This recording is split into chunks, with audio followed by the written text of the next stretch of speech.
Shotgun with Charlie.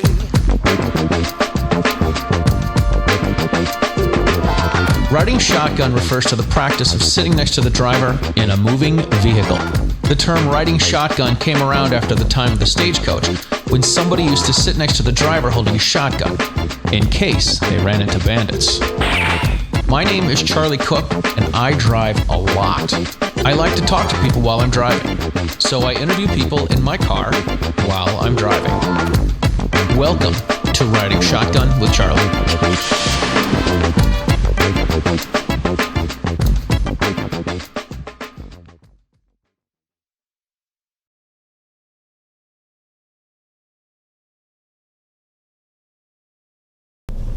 All right, welcome to this episode of Riding Shotgun with Charlie. Today we are in Ashburn, Virginia, and I have with me John Crump from the Black Swan Media. We are going to apply a little bit of Lead Slingers hand sanitizer.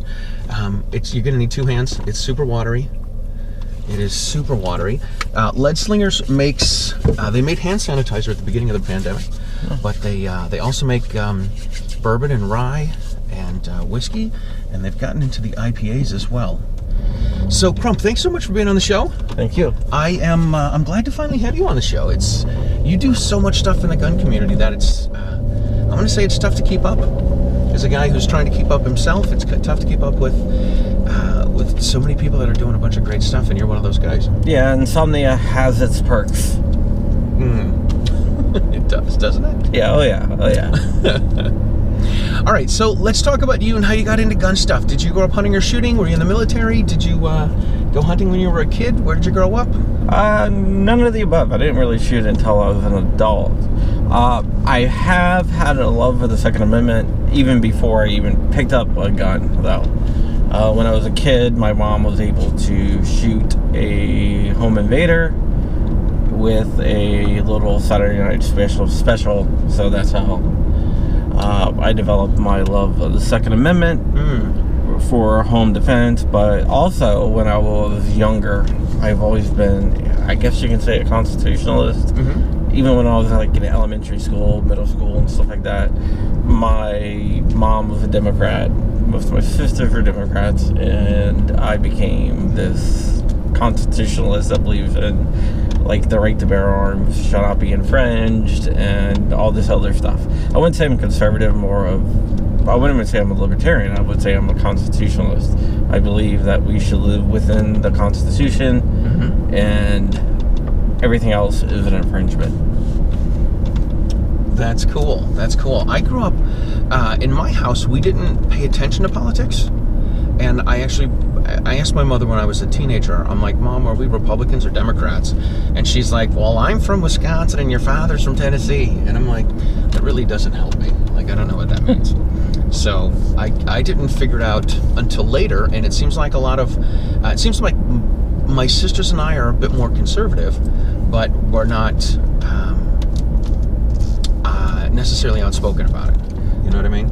I've been outspoken about it since like you go left. All right. I've been outspoken about it since like elementary school.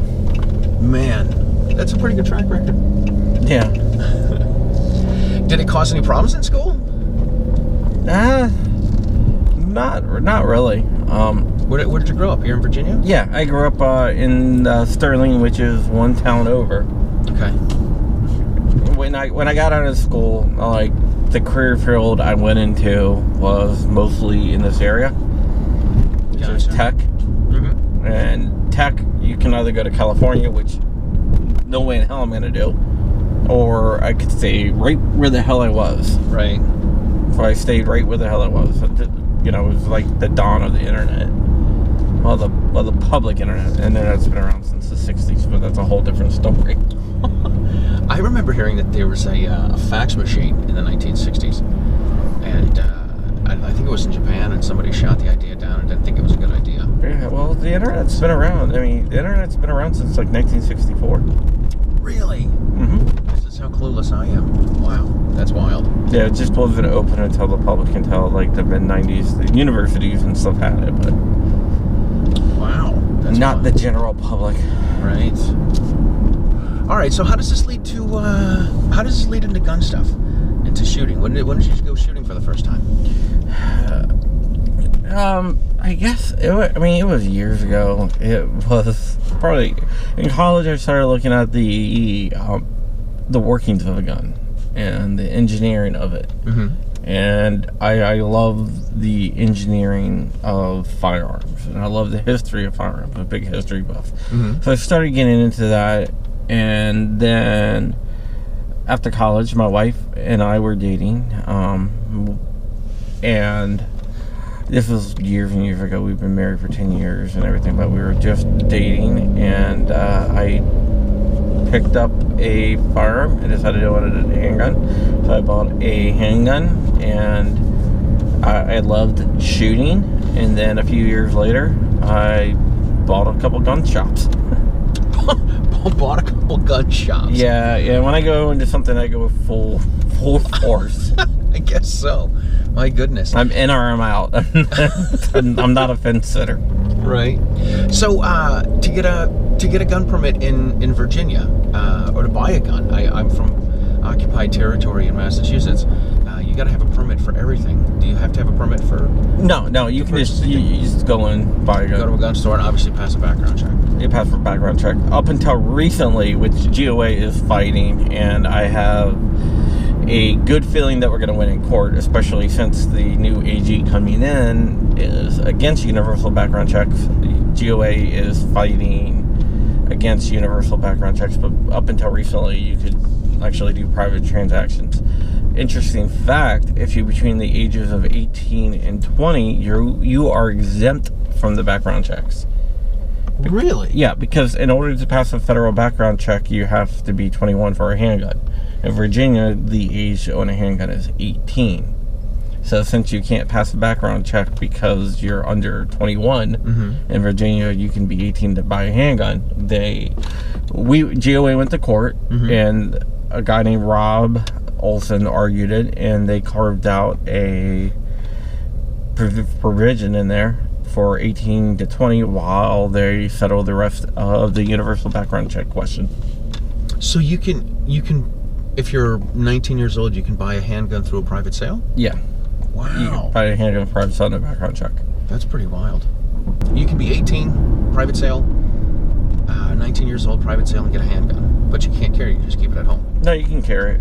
You really? Mm-hmm. In Virginia, it's 18 to carry a handgun. You can't carry it concealed, but you can open carry it. You can open it. Do a lot of people open carry down here?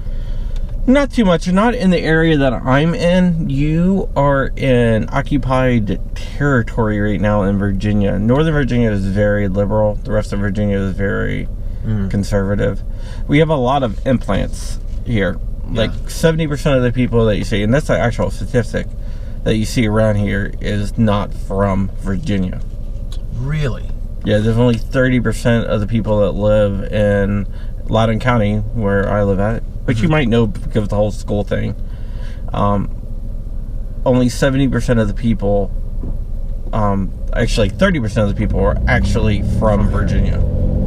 That's the other 70% have moved into the state. Wow. But the rest of the state's pretty free. Yeah, the rest of the state's free. You have certain areas like Tidewater, which is down by Norfolk. That's a kind of liberal-leaning Richmond, and Roanoke City, but the rest of the surrounding Roanoke is not. And Northern Virginia is kind of anti-gun. Wow, that's wild. Like, my neighborhood is mostly anti-gun. Although I do have some special forces guys ex-special forces guys that are pro-gun. I was at a party, a neighborhood party, and the guy was like freaked out. He's like, "Oh, I know you." I'm like, "You do?" Yeah, I'm part of the neighborhood. Yeah, I was like, "Yeah, you probably see me around the neighborhood." He's like, "No, he's a cool guy though." Oh, that's cool. But he reads Ammoland. That's awesome. All right, so buying 2 gun stores. How long did you own these gun stores? What was the? I bought one, and then there was another gun. Veritas Firearms is the one I found it. I actually found it, Veritas Firearms. I ran that for 3 years, and then there was a gun store called Liberty Rifle Works that was going out of business. I bought that. I basically closed the doors. I bought it for the inventory. Very cool. So I got all the inventory, and then did that for a few years until I got bored. Then I moved on. You sold those and moved on? Yeah, I started getting into journalism, and I was like, I really like journalism. I wrote like a couple letters to the editor of Ammoland, and Ammoland's like the biggest gun website in the world. So I was like, oh, they're not going to run it, and they ran it. So I ran it. If I submitted another letter like a week later, and they ran that one. They submitted another letter a week later, and they ran that one. And then after the fourth one, they're like, why don't you just write for us? That's a good question. I was like, okay. That's cool. I kind of skipped the whole working up process. Right. A lot of people start writing for like a smaller website, then they move up. I just kind of skipped right that. to the top. I get not on purpose. You're all in or all out? Yeah, all in or all out. That's what my wife says. My wife is afraid every time I get a new hobby. Oh my gosh. I can see that. How long have you been writing for Ammoland? Since around 2013-ish. 2013, okay. Something like that. That's cool. That is cool. And how does that lead into starting Black Swan Media? Well, was Black Swan before writing for Ammoland, or no, that came out of that. It was actually my friend Roger Frame, who is no longer like partners in the company anymore. He had some health issues. He became paralyzed because he had something called Guillain-Barré's, and he is still working to battle that.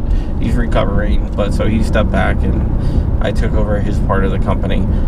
But Black Swan Media started. Let me go back and tell you how I got the name Black Swan Media. There was a party, right? Okay. And it wasn't a movie with Natalie Portman. It wasn't. It's tied into that. Oh, jeez. There was a party, and like Roger and a bunch of other people wanted me to go, but I bought my wife tickets to a play at the Kennedy Center. So because I missed the party because of a play at the Kennedy Center, somehow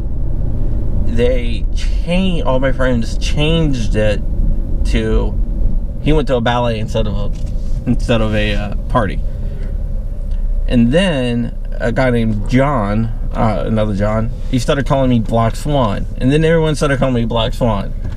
So when Roger wanted to start a company, because I was totally against it, and started like producing podcasts and YouTube videos and writing different things and like managing people, doing all this stuff, I was totally against it. Roger kept on calling me up every day. I was like, hey, when am I going to start the company? And I was like, well, I'm not starting a company. What are you talking about? Yeah. The next day, we ready to start the company yet? We got it done. And I'm like, no, there's no company. He's like, all right, well, hey, how about that company? And finally, I'm like, fine, I'll do it. The only way to shut him up is to start. So I was like, well, what do you want to call the company? He's like, Black Swan Media. I was like, oh God, because I knew what he was hinting at, and I was like, right. I don't want to call it that. And he insisted, so that's how it got its name. And then he was like, yeah, I'm done. So I got stuck with the company.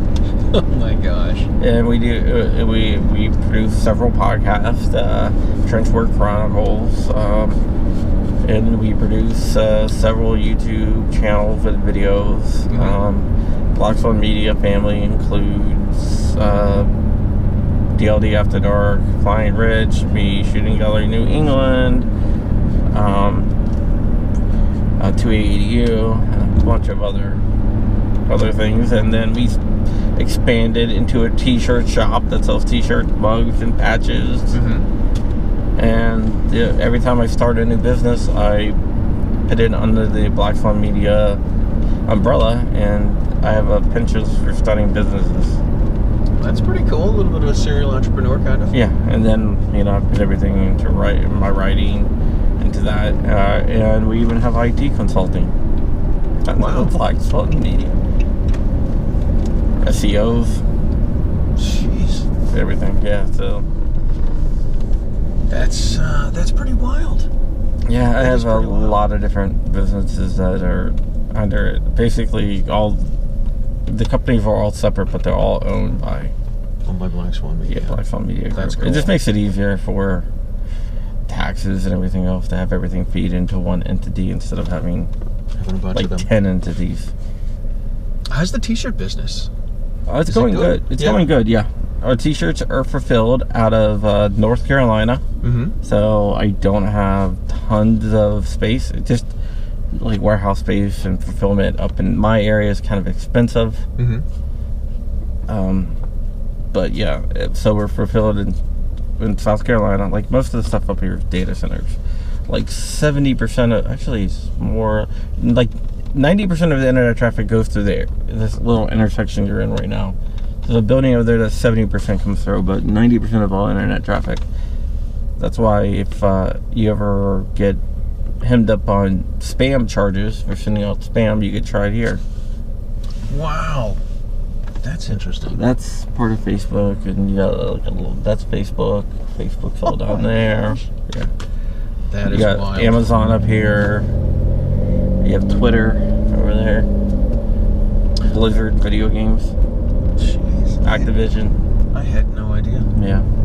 That's That's what all these buildings are. Yeah, it's a huge building with no windows. Yeah. Yeah. That's wild. Who comes up with the t-shirt designs? I thought about I do.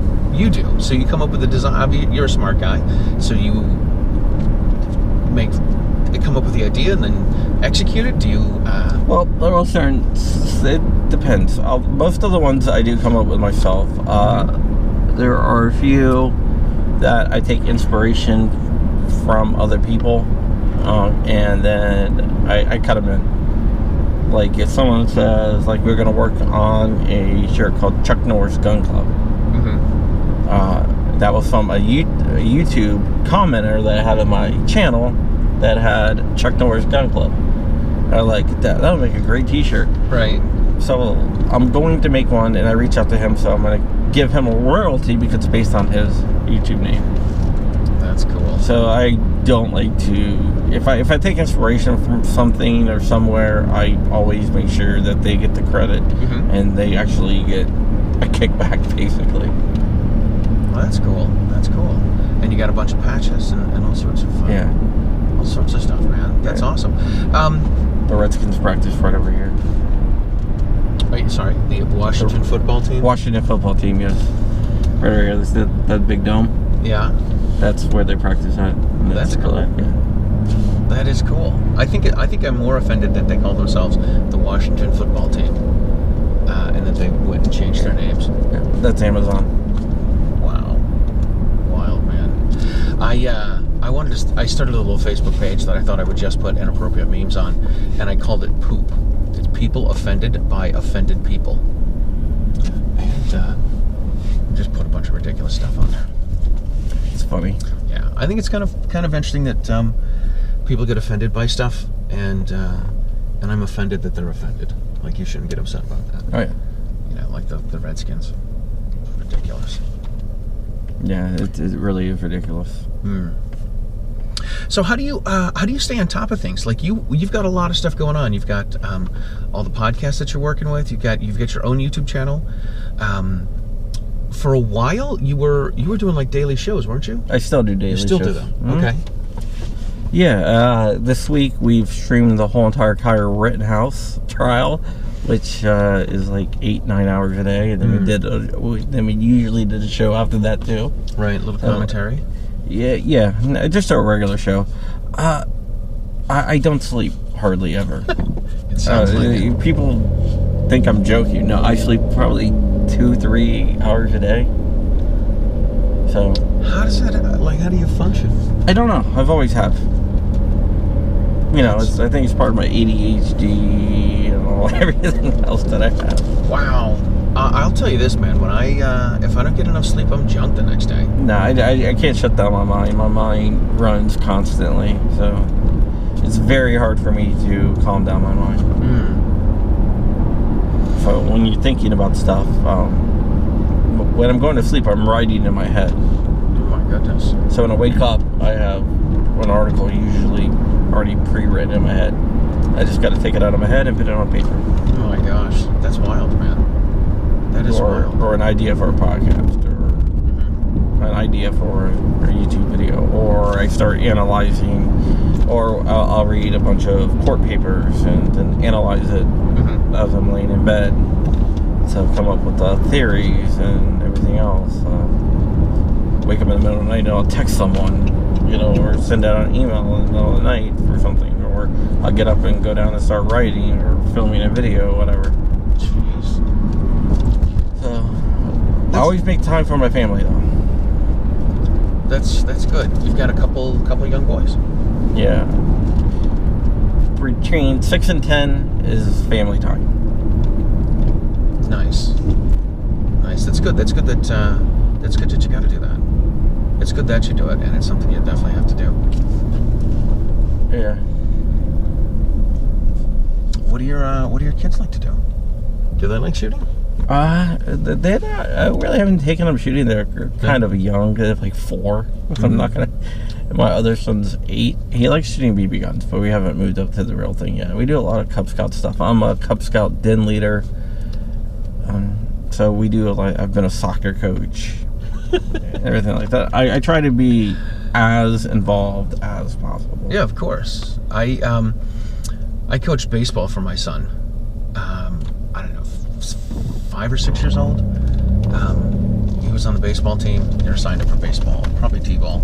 And I remember telling the parents, I'm like, all right, here's the deal. The last time I played baseball, Jimmy Carter was in office. So if you've played baseball since then, you probably have more knowledge and experience than I do, but I'm here because I want to do stuff with my kid. Yeah. So like me with soccer.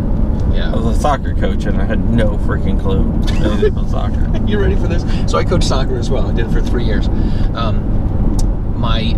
One of my friends, I signed my son up for Cub Scouts, and he was the last kid to sign up for Cub Scouts, and they had no leader. So you became a leader. You got it. That's what happened to me. So I did the same thing for soccer. One of the not the same thing for soccer, but one of the parents from Cub Scouts was running soccer. So she's like, hey, we need coaches. I'm like, all right, I'll coach. So I started coaching soccer. She gave me this DVD called the Novice Coach, and it was a DVD on how to teach kids how to play soccer. So I went through, I made some notes. I got a clipboard, I got a lanyard with a whistle, a polo shirt, and I would run practices that way. And then the second year, she got me to coach again, and I said, I'll only do it if I can put both my kids on the same team. And my first ex-wife, as I affectionately call her, we were getting ready for practice one night. It was the first practice of that year, and she was running late, which is shocking. And she came in late. I'm with the kids. We're running the practice, and a couple parents were watching, and they're like, "Yeah, this guy's really good with the kids. He really seems to know what he's doing." And she went over and she's like, "He watched the DVD on how to do all this stuff last night. He doesn't know what he's doing." I'm like, "Thanks, honey. Thanks a lot." I got lucky because one of the kids on my son's team was extremely talented. He was one of the youngest, but he was light years better than everyone else there. Yeah. So he would score 10, 15, 20 goals a game. Oh my gosh. And this is a bunch of 5-year-olds, and he was just he was doing stuff like pulling the ball back, doing around him, and it was just all right, go out there, score. Right. Oh, that's awesome. And he was I don't know. He the next year I know they moved him up until he was 6, but they moved him up to with the 9-year-olds. Yeah. The year after, because that's how good he was. How good he was. That's cool. Because he would just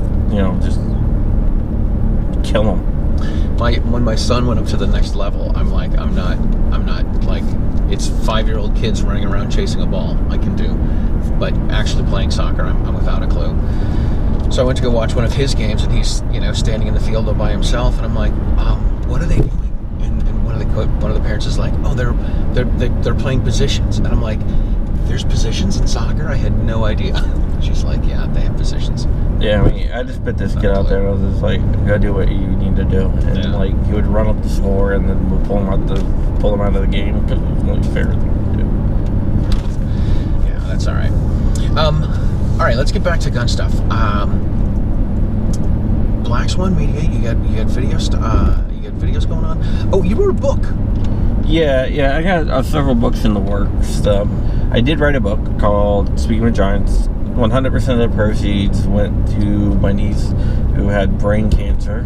Wow. So 100% of the proceeds went there, and then whatever I get now just goes to like Make-A-Wish or whatever. Because she unfortunately had passed away. That's too bad. I'm sorry to hear that. But that really helped out a lot. It's dedicated to her. And whatever the book sells now, it still goes to charity. I don't take a cut at all. That's cool. I don't take a cut of anything, really. What I think is cool about the book is it's little segments of interviews that you've done. Yeah, talking to different people from around the gun world. Mm-hmm. I've talked to a lot of people from activists to senators and so forth. Even from people from TV I've talked to. So that's cool. It's really interesting talking to people, and I really like talking to people because you learn a little bit about yourself every time you talk to someone. You ask them a question and they say something that's kind of thought-provoking, and you think to yourself, I've never thought about it that way. Yeah. And you grow as a person that way, as you probably know. I do. I have. I always tell people when we're filming the shows, they say, when I edit it, I said I'll zoom in on your face. You know, I'll zoom in on you when you say something profound, and they're like, I'm not going to say anything profound, and I'm like, yeah, you are. You're going to say something, and then I have a little section in the show notes that I call the favorite quotes, and when I'm editing the show, I go through and zoom in on them and write something that they said that was deep and made sense. Yeah. I mean, everyone has ideas that are unique to them. And a lot of people don't realize that. A lot of people don't realize that they have something profound in them, and until you show that to them, they don't know that.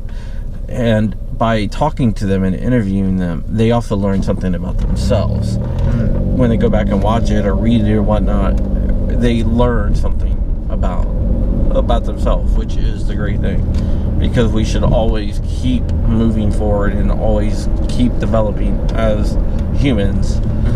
Because if you don't, that's the whole point, right? There's a couple different things with life. Life isn't easy because it's not meant to be easy. Because anything that's worth something is hard. So that's why life is hard. And that's what I tell them, because you get something out of being hard. So when I ask someone about a tough situation or something like that, then they explain that tough situation and how they got through it. It's like, see, you made it worth it because you took something that's hard and got through it. Because everyone faces tough stuff. Yeah. And it's just stuff. That's one of the reasons why I like to talk to people. And I also like to learn what makes people tick. And you see some themes that always runs through. Like what? No matter what your stance on an issue is, it's usually not to make the world a worse place. It's usually to make the world a better place. Most people agree where we should be at. It's just that there's disagreements of how we get there. And we concentrate so much on the disagreements of how we get there, we don't take the time to realize that we all want to get to the same place. And by talking to people with different perspectives, I like to get that so you can see, well, hey, look, they want to get there. And I want to get there. And you might disagree with them, but you want to get to the same place. We disagree on the journey and not the destination. And that by interviewing people and talking to them, I hope I get to show that to people. Yeah, that's really cool. That is really cool. Who are some favorite people you've had on your show and that you've interviewed? Tony Simon. Hands down. Tony Simon's awesome, man. Yeah, I tell this story a lot, but I had him on for an hour podcast. And 4 hours later, we ended the podcast. Oh my gosh. 10 minutes into the podcast, we start talking about Karens. 4 hours later, the podcast ends with, and that's how you get to socialism. That's how you get socialism. Oh So it was this Tony Simon explaining this long 4-hour journey from Karens to socialism. And I have no idea. I went back and watched it, and I still have no idea how we got there. Wow. That's wild. I get so lost. But yeah, Tony Simon's hands down is one of my favorite people. Don Mann is another guy. He is a SEAL Team 6 guy, climbed Everest, did like 1,000-mile foot race through like the jungles and mountains. What? Yeah, he's a very interesting guy. I should have hooked you up with him. He's in Virginia. I need to come back. Yeah, he's was one of the original SEAL Team 6 guys. Wow. That's wild. Had a TV show. He's a New York Times best-selling author. Wait a second. Doesn't he have some surviving men? Yeah, that's him. Okay. I know Gina Roberts went and did that recently. Well, actually, I think he's out of town this week anyway. Gotcha. Everyone's out of town this week. Yeah. So, Not yeah. everybody. He's down in Georgia. So, yeah, he was great. Jason David Frank was also great. JDF, also known as the Green Power Ranger from the TV show. Really? Yeah, he's a big gun guy. Oh my gosh. That's cool. Paul Schul, who is the Canadian version of Ian from Forgotten Weapons. Another very cool guy that I've interviewed. That was a lot of fun. That is cool. There was a lot of different people that I've interviewed. It's been...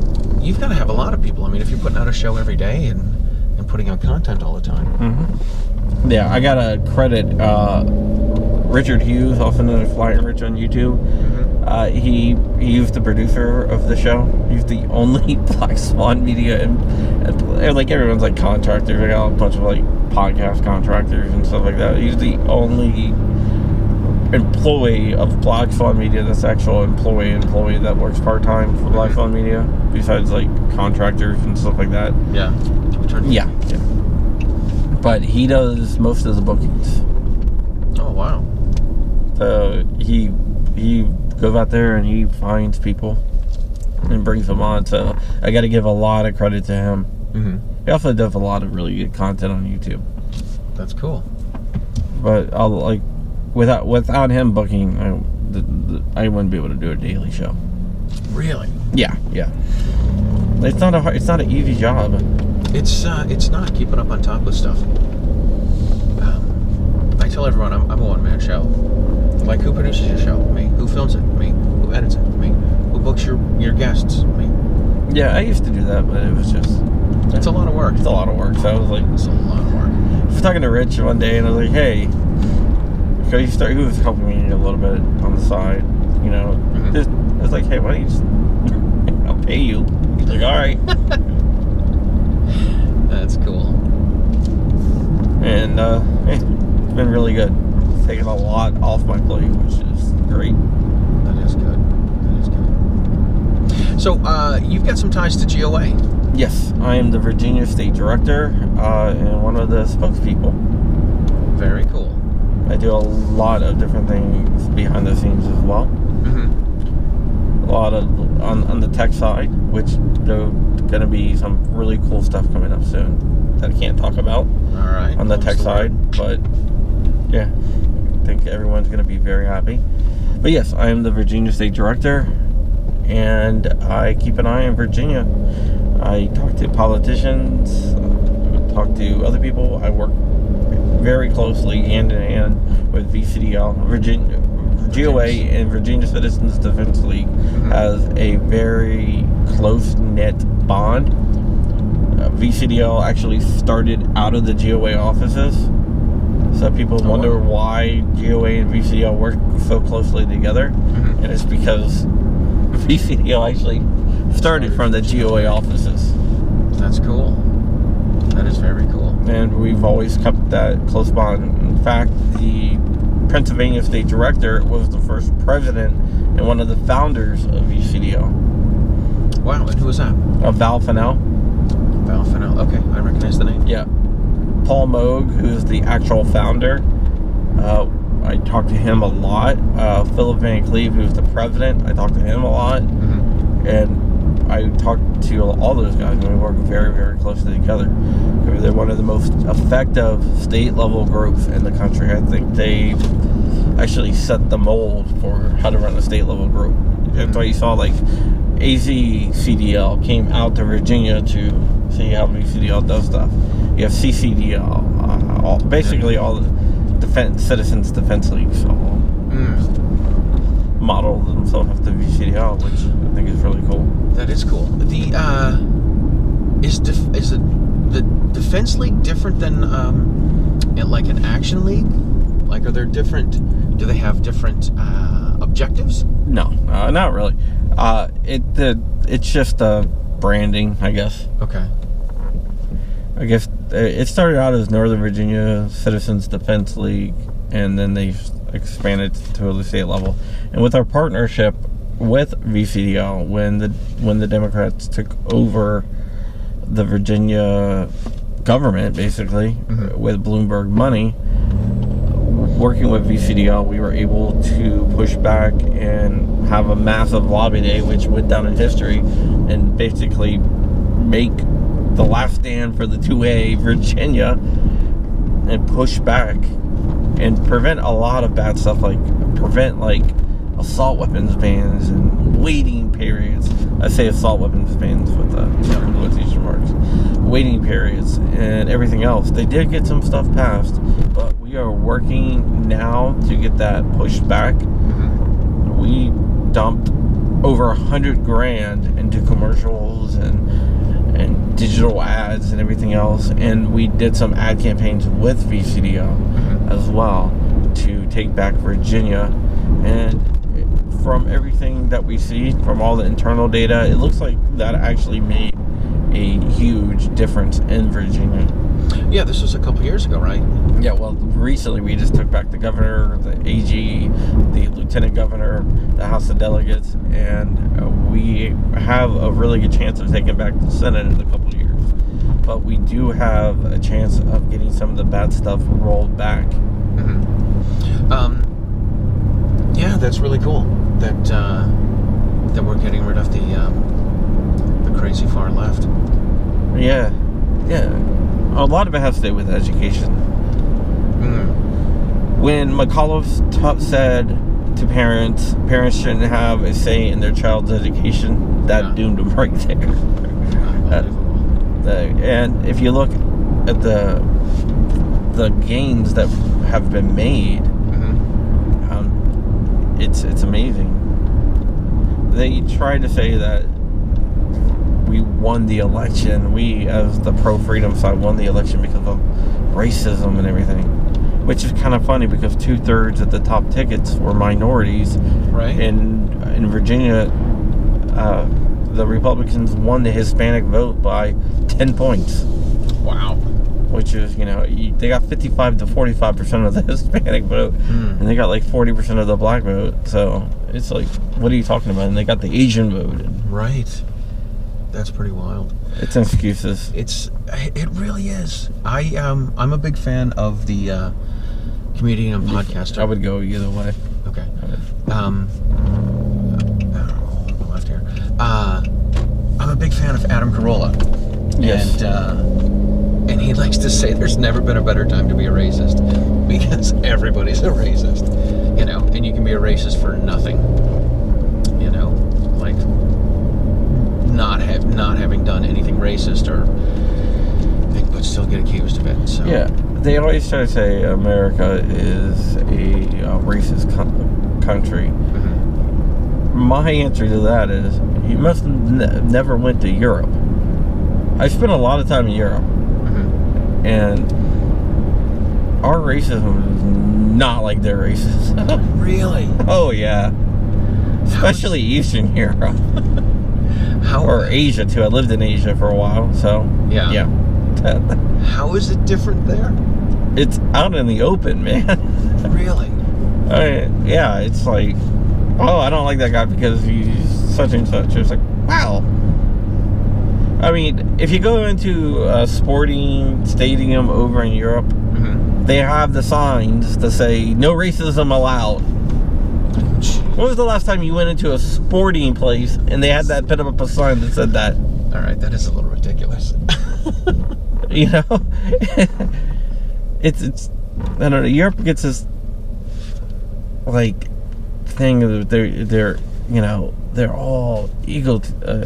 I can't say the word, but whatever. They have this thing where, you know, oh, you know, everyone's equal in Europe, blah blah blah. They would never discriminate, and you go there and you're like, holy crap! I mean, these people aren't being served because they're different. Wow. Yeah, that's nuts. And then you realize, wait, they're a little bit out there. That's crazy. I don't know. My wife is European. Very cool. Yeah, my whole wife's family is all from Italy. Nice. They all speak Italian to each other, so I can't understand a word that they're saying. And when they do understand something that they're saying, and if I like comment back, they say something to each other in Italian, and I comment back, they just speed up and start talking faster. Oh my gosh. So I can't understand them. I don't think it's very fair. That's kind of funny. Yeah, these probably not good, not a good sign, but yeah, kind of funny. That's crazy. All right, listen, we need to start wrapping things up and get you back home. How can people find you and all of your outlets? You got a ton of them. Yeah, YouTube.com/John Crump News, YouTube.com/John Crump Live. Check out Ammoland, and check out Crumpy.com, which is like a repository of a lot of the stuff I do. And that's CRUMPY.com. All right, very cool. That's from my hockey days, that name. From your hockey days? Yeah. You don't really look like a hockey player to me. I used to, okay, I used to do... I imagine hockey guys are big burly guys. I used to do kickboxing and everything else, and when I was younger, I was only like 140 pounds. Wow. Yeah, injuries, then all of a sudden, bam. Yeah, I haven't been 140 pounds since junior high. Yeah. So, I hear you with that. All right, well, listen, let's wrap things up here. Thank you so much for being on the show. This is a pleasure. Thanks for coming and hopping in the car. I appreciate your time. If you have not subscribed, if you haven't joined the Second Amendment Foundation, you can check them out at saf.org. Their sister organization is the Citizens' Right to Keep and Bear Arms, the CCRBKA. You can watch all of your favorite pro-freedom podcasts on the Self-Defense Radio Network. That's sdrn.us. I want to thank you guys for watching Riding Shotgun with Charlie. If you like the show, please share the show with some friends. It is how we get the stagecoach across America. And we will see you guys next time. Thanks a lot, man. Thank you.